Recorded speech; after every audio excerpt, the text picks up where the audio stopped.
Facebook আমাদের সকলের একটা প্রয়োজনীয় জিনিস, যার মাধ্যমে আমরা নিজের মতামত, ছবি এবং প্রিয় বন্ধুদের সাথে যোগাযোগ করতে পারি।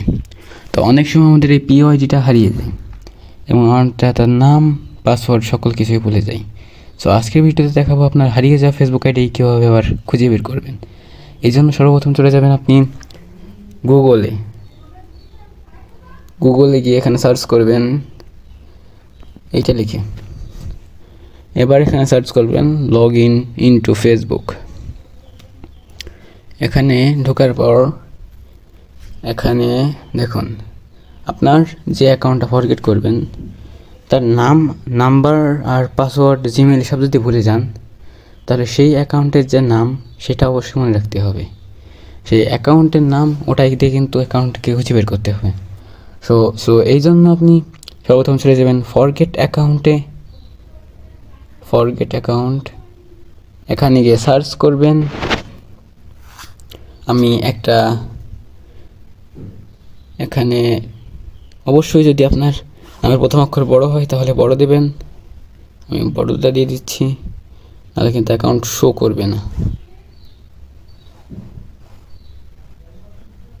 এখানে সার্চে ক্লিক করবেন।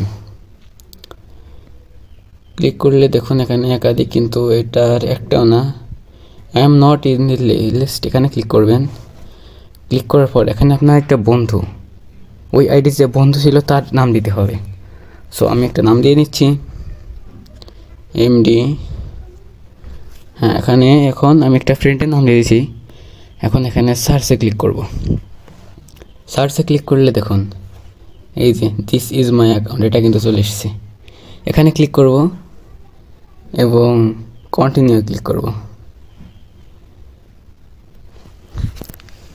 ক্লিক করার পর এখানে আমার ইমেইলে 6 ডিজিটের একটা কোড গেছে। আমার ইমেইলটা মনে নেই, ট্রাই এনিওয়েতে ক্লিক করব। এখানে একটা হাসির বিষয় কি শুনবেন, আমার নাম্বারও মনে নেই, অর্থাৎ সেই নাম্বারটা, সিমটা হারিয়ে গেছে, আর জিমেইলটারও আমি পাসওয়ার্ড ভুলে গেছি। সো এই পরিস্থিতিতে কী করবেন, এরপরে আমি জিমেইল ফরগেট করে দেখাবো, কিন্তু সেটা এই ভিডিওতে আমি দেখাচ্ছি না।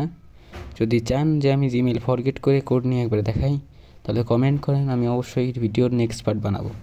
সো এইভাবে কিন্তু আপনাদের যদি সিম কাছে থাকে অথবা জিমেইল থাকে, আপনারা কোড নিয়ে অ্যাকাউন্ট ফরগেট করে আবার ব্যাক আনতে পারবেন। সো ভিডিওটা ভালো লাগলে লাইক করে চ্যানেলটা সাবস্ক্রাইব করে দেবেন, এতে আমাদের মনোবল আরেকটু বাড়বে ভিডিও বানানোর জন্য। কিন্তু এখন মানুষ আমাদের লাইক সাবস্ক্রাইব কিছুই করছে না, তাই হয়তো আমরা বেশি দিন ভিডিও বানাবো না, হয়তো কিছুদিন পরে এই চ্যানেলটা ভিডিও বানানো বন্ধ হয়ে যাবে। ধন্যবাদ ভিডিওটা দেখার জন্য।